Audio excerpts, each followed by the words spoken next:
அனைவருக்கும் வணக்கம். என் பெயர் முப்பா ஜானிதா. நான் இங்கு பேசவிருப்பது தேசிய பறவை மயிலை பற்றி.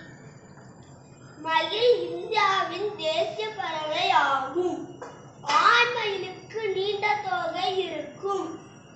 மயில் தோகைக்கு சரணம், சிகண்டம், பூந்தல், சந்தேகம், கலாபம், கூளை, பீலி, தொங்கல் மற்றும் தூவி என்ற பெயர்களால் அழைக்கப்படுகிறது. மயில் மிகவும் அழகான பறவை ஆகும். மயில் பொதுவாக நீல நிறத்தில் காணப்படுகிறது. நீல நிற மயில்கள் அதிகமாக இந்தியா மற்றும் இலங்கையில் காணப்படுகிறது. அகவல், ஆளல், ஏங்கல் போன்ற பல சொற்களால் மயிலின் ஒலியை குறிக்கிறார்கள்.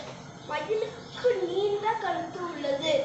மயில் தோகையில் கண் போன்ற வடிவங்கள் காணப்படும். மயில் புழுப்பூச்சிகள் மற்றும் அத்திப்பழங்களை விரும்பி உண்ணும். 1963 மயில் இந்தியாவின் தேசிய பறவையாக அறிவிக்கப்பட்டது. தேசிய பறவை மயிலை பாதுகாப்பது நம் கடமையாகும்.